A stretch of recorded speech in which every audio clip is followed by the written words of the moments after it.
नेपाली फुटबलमा so close yet so far भन्ने शब्द कुनै नयाँ चाहिँ होइन। यसपालि साथमा पनि हामी यही भनेर चित्त बुझाउन बाध्य भयौँ। बङ्गलादेशसँग नेपालको इतिहास हेर्ने हो भने निकै नै दुःखद छ। 2022मा फाइनल हार्यौँ, 2024मा आफ्नै होम ग्राउन्डमा फाइनल हार्यौँ, 2026मा सेमी फाइनलबाट नै आउट भयौँ। 3 पटक 3 टुर्नामेन्ट एउटै टिम एउटै रिजल्ट। यो सेमी फाइनलमा पनि कथा उस्तै नै रह्यो। पहिला अर्ली गोल भयो, आशा जगायो, सबैले सपना बुनिसकेको थियो कि यस वर्ष चाहिँ केही हुन्छ भनेर। तर फर्स्ट हाफको अन्तिम मिनेटमा गोल खायो, फेरि उठ्यो, लड्यो, चान्स बनायो, तर अन्तिम मिनेटमा गएर फेरि गोल खायो। 2-1 भयो स्कोर र नेपालको सपना सबै चकनाचुर भयो। अब कोही भन्छ नेपाल अनलकी थियो। एकचोटि अनलकी हुनसक्छ, दुईचोटि अनलकी हुनसक्छ, तर 3चोटि लगातार 3 टुर्नामेन्ट एउटै टिमसँग हार्नु अनलकी मात्र होइन, एउटा प्याटर्न हो र यो प्याटर्न बुझ्न जरुरी छ। आउनुहोस् आज यो हार बुझौँ, के भयो, किन भयो र हामी कसरी सुधार्न सक्छौँ भनेर। सुरु गरौँ बङ्गलादेशबाट, किनभने यो खेलमा एउटा क्लियर ट्याक्टिकल सिफ्ट देख्न पाइयो र त्यो सिफ्ट तथ्याङ्कमा क्लियर देखिन्छ र यो सिफ्टले नै गेम पुरै पल्टियो। पहिलो हेर्नुहोस् PPDA, यानि कि पासेस पर डिफेन्सिभ एक्सन। सिम्पल नेपालीमा भन्नुपर्दा अपोनेन्टलाई बलमा प्रेस गर्दा इन्टेन्सिटी नाप्ने तरिका। नम्बर जति कम उति राम्रो। High press high energy, number जति धेरै उति खराब। टाइम दियो, प्रेस गर्न सकेन। फर्स्ट हाफमा नेपालको PPDA 3.1 थियो। यसको मतलब बङ्गलादेशले 3 पासेस खेल्ने बित्तिकै नेपालले डिफेन्सिभ एक्सन गर्थ्यो, राम्रो थियो। तर सेकेन्ड हाफमा यो नम्बर 4.5 पुग्यो। यसको मतलब नेपालले बङ्गलादेशले धेरै बलमा टाइम दिन थाल्यो। यसले गर्दा प्रेस गर्न सकेन, एनर्जी घट्यो र बल विन गर्न सकेन। अब डिफेन्सिभ एक्सन कताबाट आयो त्यो हेरौँ। नेपालको राइट साइडमा धेरै डिफेन्सिभ एक्सन भयो। राइट साइडले बङ्गलादेशको लेफ्ट साइड अट्याकलाई कन्ट्रोल गरेको थियो, तर नेपालको लेफ्ट साइड डिफेन्सिभ एक्सन भने कम थियो, ग्याप थियो। त्यो ग्याप बङ्गलादेशको कोचले देखे। उनको सोल्युसन के थियो? सब्स्टिट्युसन। राइट विङ्गरलाई निकाले र नयाँ राइट विङ्गरलाई ल्याए। नम्बर 10लाई पनि चेन्ज गरे। अट्याकिङ फोकस कम्प्लिटली सिफ्ट गरे नेपालको लेफ्ट साइडतिर। तथ्याङ्क हेर्दा क्लियर देखियो। फर्स्ट हाफमा बङ्गलादेशको फाइनल थर्ड इन्ट्रिज 53% लेफ्ट साइडबाट थियो भने 47% राइट साइडबाट थियो, लगभग सेम। तर सेकेन्ड हाफमा यो नम्बर फ्लिप भयो।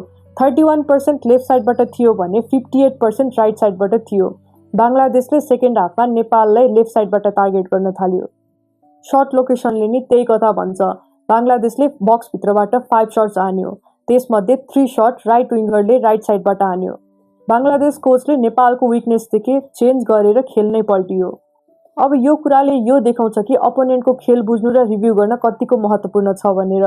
बङ्गलादेशको कोचले नेपाललाई पढेर चेन्ज गरे।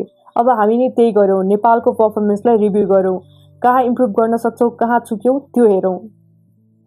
तथ्याङ्कबाट सुरु गरौँ। श्रीलङ्का विरुद्ध नेपालको अट्याकिङ इफिसियन्सी 25% थियो, 97 फाइनल थर्ड इन्ट्री र 24 पेनाल्टी बक्स इन्ट्री। यो नम्बर बङ्गलादेश विरुद्ध भने सुध्रेको थियो। नेपालले 54 फाइनल थर्ड इन्ट्रिज गर्यो, त्यसबाट 27 पेनाल्टी बक्स इन्ट्रिज थियो। श्रीलङ्काको कम्पेरिजनमा यो डबल इम्प्रुभमेन्ट हो, 50% अट्याकिङ इफिसियन्सी। तर यहाँ एउटा कुरा ध्यान दिउँ, 50% पेनाल्टी बक्स इन्ट्री भयो भनेर हामी खुसी हुन सक्छौँ, तर पेनाल्टी बक्सभित्र बल कुन एरियामा गयो त्यो बुझ्न जरुरी छ।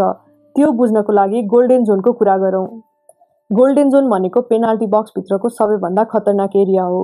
यो सेन्ट्रल एरिया गोलको अगाडि 6 यार्ड बक्सदेखि 18 यार्ड लाइनसम्मको भाग हो। यहाँ बल आयो भने गोल हुने सम्भावना निकै नै धेरै हुन्छ, किनभने गोल्डेन जोन गोलको नजिक हुन्छ, एङ्गल राम्रो हुन्छ र गोलकिपरले रियाक्ट गर्ने टाइम कम हुन्छ। पहिलो भिडियोमा हामीले XC को कुरा गरेका थियौँ।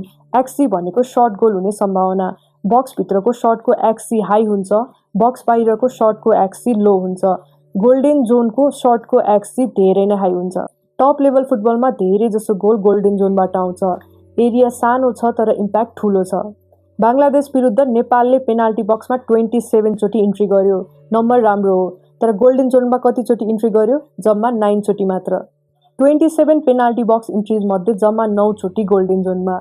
यसको मतलब बक्समा बल त पुग्यो, तर सबैभन्दा खतरनाक एरियामा सम्म भने बल पुगेन।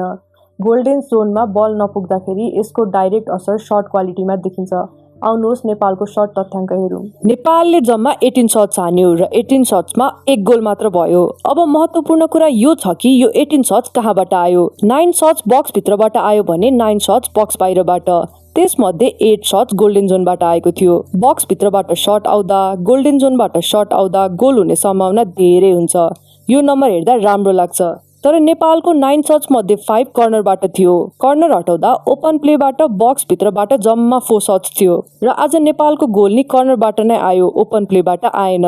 कर्नरबाट गोल गर्नु राम्रो हो, तर कर्नरमा डिपेन्ड हुन सकिँदैन, किनभने यो एक सेट सिचुएसन हो। यहाँ डिफेन्डर सेट हुन्छ, गोलकिपर सेट हुन्छ। व्हेरेज ओपन प्लेमा चान्स क्रिएट गर्न सकियो भने त्यो नै रियल अट्याकिङ क्वालिटी हो। त्यही भएर ओपन प्लेमा बक्सभित्र चान्स क्रिएट गर्ने एबिलिटी त्यो नै टिमको रियल स्ट्रेन्थ हो। अब सवाल उठ्छ, 27 पेनाल्टी बक्स इन्ट्री गरेको टिमले ओपन प्लेबाट बक्सभित्र 3 सर्च मात्र किन? उत्तर यही हो, पहिला नै भनेको थिए, मुभमेन्ट, फरवर्ड प्लेयरको अफ द बल मुभमेन्टको कमी। नेपालले ओपन प्लेबाट 16 क्रसेस हान्यो, त्यसमध्ये 3 मात्र सक्सेसफुल भयो। यस, 3। 10 क्रसेस गोलकिपरले कलेक्ट गर्यो वा डिफेन्डरले क्लियर गर्यो। यो नम्बरले क्लियरली देखाउँछ कि नेपालको टार्गेट बक्समा नै थिएन, फरवर्ड प्लेयर्सहरू करेक्ट पोजिसनमा नै थिएनन्, रन थिएन, मुभमेन्ट थिएन। क्रस सक्सेसफुल हुनलाई 2 कुरा चाहिन्छ, 1 क्रसको क्वालिटी, 2 बक्समा मुभमेन्ट। नेपालको क्रस क्वालिटी इन्कन्सिस्टेन्ट थियो, तर मेन प्रब्लम मुभमेन्ट नै हो। बक्समा फरवर्ड अघि बढ्दैनन्, डिफेन्डरले ड्र्याग गर्दैनन्, स्पेस क्रिएट गर्दैनन्, त्यसै कारणले 16 क्रसेसमा 3 मात्र कनेक्ट भयो। क्रसमा मात्र होइन, लाइन ब्रेकमा पनि यही देखिन्छ। श्रीलङ्का विरुद्ध नेपालले 15 लाइन ब्रेक गर्यो, त्यसमध्ये 6 चोटि मात्र सक्सेसफुल भएको थियो। यो नम्बर भने बङ्गलादेश विरुद्ध सुध्रिएको थियो। बङ्गलादेश विरुद्ध 12 लाइन ब्रेकमा 9 चोटि सक्सेसफुल भएको थियो। बङ्गलादेशको डिफेन्सिभ लाइन नेपालले तोड्न सकिरहेको थियो।